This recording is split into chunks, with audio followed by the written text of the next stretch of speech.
Kingdom perspective. Kung meron po kayong mga Biblia, ay nais kong bukas po kayo sa akin, no? Sa Matthew chapter 6, verse 33. Ito po'y pamilyar na talata, no? At alam kong marami sa atin nasasaulog pa nga ito, no? Matthew chapter 6, verse 33. But seek first His kingdom and His righteousness, and all these things will be given to you as well. Sabi po sa NIV. Amen. Praise God! Kingdom perspective. Nice ko po muna mag-dwell tayo sa definition, no? Definition. Kingdom. Gusto ko hatiin yung dalawang word na yan. Kingdom perspective. Muna tayo sa kingdom. Sabi ng definition, kingdom is the domain ruled by a king or a queen. Pilipinas, bagamat tayo ay under the government of democracy, we have a vast idea of what kingdom government is. Doon po sa Pilipinas, bagamat tayo ay hindi monarchy o hindi hari o reyna ang namumuno sa ating gobyerno, bata pa tayo, alam natin ano yung kingdom. Why? Sa fairy tales, sa comics, sa TV, sa film, no?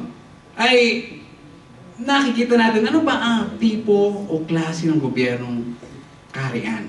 Pag-aaralan, si school, social studies, history, no? Aralin panlipunan, pinag-aaralan yung mga form of government. So meron tayong idea, more or less. Pero, kingdom, yung mga nasa Thailand, nasa UK, no? Ito dati sa Italy, ang kanilang form of government is monarchy. So nakaka-relate agad sila. Iba ang pinag-aharian, no? Iba yung merong isang hari na siyang nasusunod. Doon sa kingdom, kailangan ikaw ay may royal blood. Kailangan meron kang dugong maharlika para maging entitled ka sa pagiging king o sa trono o sa corona o sa setro. So makikita po natin yan. We have the idea. Then, perspective. Nasabi mo ng definition, perspective is a mental view or outlook. Ito po raw ay isang pananaw, no? Isang pagtingin, perspective is isang bagay na pananaw mo. Di ba? Ibig sabihin, hindi man siya visible, pero in your mind, meron kang naiisip pag sinabi mo, kingdom. Meron kang perspective agad. Alin? May palasyo, may king, may queen, may princess, may prince. Di ba? May mga colorful banner, may mga horses, may mga knights. Yun ang perspective mo. Sa arts, no? Sa larangan o sa mundo ng sining, pag sinabing perspective, ito yung tinatawag nilang depth, dimension. Ibig sabihin, mayroong lalim ang sining. Dapat mayroong dimension. Art nga sining. Sinasabi ng maraming nag-aaral ng arts o sining, during the medieval age, yung panahon ng mga kaharian, ang arts daw noon ay kulang, lack of perspective. Naniwala kayo? Totoo, dahil sa materials, makikita mo yung mga sa museo, yung mga exhibit ng mga paintings. Habang tumatagal, ang date kung kailan siya naiguhit, medyo kulang, no? Sa perspective. Minsan, laging black ink lang, di pa color, no? Pero habang tumatagal, and during the Renaissance period, no, makaka-relate kayo dito, ito yung rebirth of the art, no? Ito yung kapanganakan muli ng art. Renaissance period, panahon nila Da Vinci, Michelangelo, nagkaroon ng mas magandang o mas malinaw na perspective ang art. So, nakita natin, kingdom perspective. Kailangan magkasama ito para maintindihan natin ano yung tinatawag na kingdom of heaven. o God's kingdom, o kingdom of God, o heavenly kingdom, o kingdom of Christ. Para maintindihan po natin yan, dapat pagsamahin natin, meron tayong tinatawag na kingdom perspective. Dapat malinaw ito. Pag sinabi mo agad o nadinig mo na kingdom of heaven, dapat napipicture mo na agad sa isip mo, ano ang pinag-uusapan, ano ang sinasabi nung nagsasalita doon. No? Kingdom perspective. Then he said, kingdom of heaven. Alam niyo po, pag tinignan natin yung book of Matthew, meron tayong 4 na ebanghelyo, fourfold gospel, tinatawag, no? Mateo, Marcos, Lucas, saka Juan. Pero ang Mateo, sa mga nag-aaral ng Biblia, itong tinagurian nilang the royal gospel. Wow, parang may royal blood, no? Sumulat. Bakit sinabing royal gospel? Kasi ito lang ang gospel na obvious agad, kitang-kita yung kanyang tema. Lagi siyang may binabanggit tungkol sa kaharian, kingship, kingdom. Imagine mga kapatid, the phrase kingdom of heaven was mentioned in the Matthew alone 32 times. Amen. Matthew, no? Kaya doon tayo kukuha ng ating text. So our text for today is Matthew chapter 6. Chapter 6. Ibig sabihin, may key text tayo 33, pero gusto kong expose yung buong chapter 6. Amen. Amen. Bear with me mga kapatid, pagkamat limited ang oras natin, but in God's power, makikita po natin yung gusto niyang iparating sa iyo. Amen. Amen. Praise God. Okay, Kingdom of God o Kingdom of Heaven is a Christ governance over His people on earth. Minsan, pinagkakamali ng tao kapag sinabing Kingdom of Heaven, wala pa yun dito. Heaven nga eh. Lupa ito. Ano sa langit yun? I don't know. Tanongin mo si pastor. Diba? Kasi wala tayong tamang perspective. Bakit? Wala tayong proof. Wala kang basihan. Ako po ay sa Pilipinas pa, no? Isa sa mga naging trabahong na ipagkaloob sa akin ng Diyos, part-time, aside from ministry, is advertising. No? At isa sa mga rule of thumb, no? Number 1, kapag ikaw ay nagtatrabaho, sino po dito ang nakaka-relate? May trabaho sa print ads, billboards, poster work, desktop publishing, wala po? Wala. Okay. Mas maganda. Hindi, bakit? Hindi, para ma-explain ko sa inyo ng mas mahalo, no? Ang number 1 dyan, no? Kapag dinala ng kliyente sa mga operator, katulad po namin, bukod sa electronic file, kung saan nakalagay sa floppy disk, nung araw, optical o zip disk, kasama niyan, ang pinaka-importante, yung tinatawag na hard copy. Ano? Kasi yung company namin, ang specialization niya is color separation. Kami ang nagre-reproduce ng mga brochure, calendars, poster work, billboards, mga name it, libro, books, menu sa mga restaurant. Kami nagre-reproduce.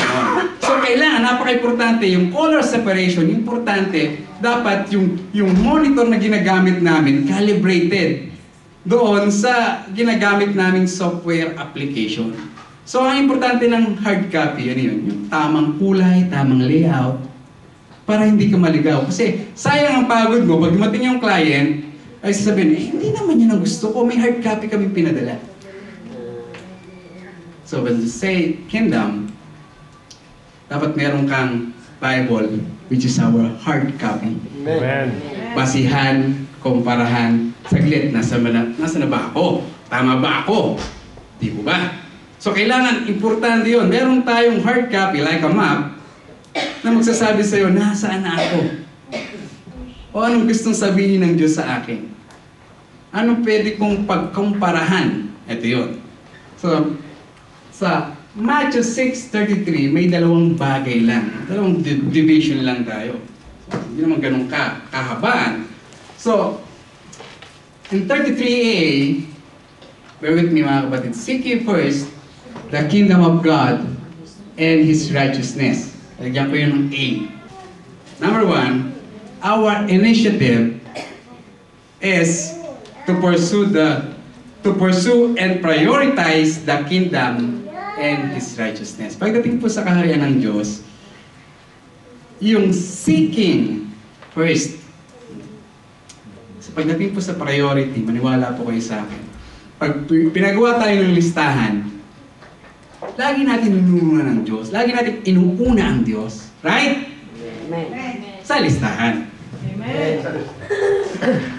But when it comes to reality, doon sa katotohanan ng buhay, tulad nga minsan kapag pinag-usapan na yung para sa Diyos, saglit, yung para sa akin muna. Lord, naiintindihan mo naman siguro, kailangan ko ito ngayon eh. Kailangan ng anak ko, kailangan ng asawa ko, kailangan ng mga malukos sa Pilipinas. Lord, ikaw naman ay merciful, ikaw naman ay loving God. Alam mo, maintindihan mo. So, priority. Di ba? Self-righteousness. Di ba? So, kailangan yung tinatawag na inisyatibo. Hindi mo pwedeng itinutulak ka lang ng sino man. Hindi pwedeng napipilitan ka lang. Kasi alam ng Diyos kung sino yung totoong buong puso, bukas loob, yung talagang totoo, may initiative to seek His kingdom. Kaya nung nag-invite siya sa isang banquet, sabi niya, imbitahan yung mga tao, yung walang dumating. Kung ayaw nila, wag. Imbitahan yung mga pulubi, yung mga pingkaw, yung mga may diferensya, yung mga kapansanan, para kumain kasama ko sa dula. Imagine, hindi natin pwedeng pagmalakihan ng Diyos. Diba? So, ang kailangan niya is yung full-hearted. Hindi half-hearted. Hindi yung napipilitan lang. Hindi yung dahil, nakakaya naman kay pare, kay mare, lagi ng bait ng invite eh. Sayang lang yun pero, gusto ng Diyos, gusto po ng Diyos ay wholehearted. Kailangan merong buong puso. Ano bang humahad lang? Minsan di tayo makapagbigay ng buong buo sa Panginoon. May mga bagay na humahad lang sa tao para totoong sumunod. At yan gusto ko makita po natin sa mismong experience ng greatest King, the King of Kings, the Lord of Lords. Matthew 4, 1-11, this is a story of Jesus Christ. After niyang mabaptize, siya po ay nag-fasting. Alam niyo po yun, lumiban sa pagkain. No? Tawag dyan nagpakagutom para sa isang hangaring banal. Fasting, Tinanggihan ang pagkain para sa isang hangaring banal.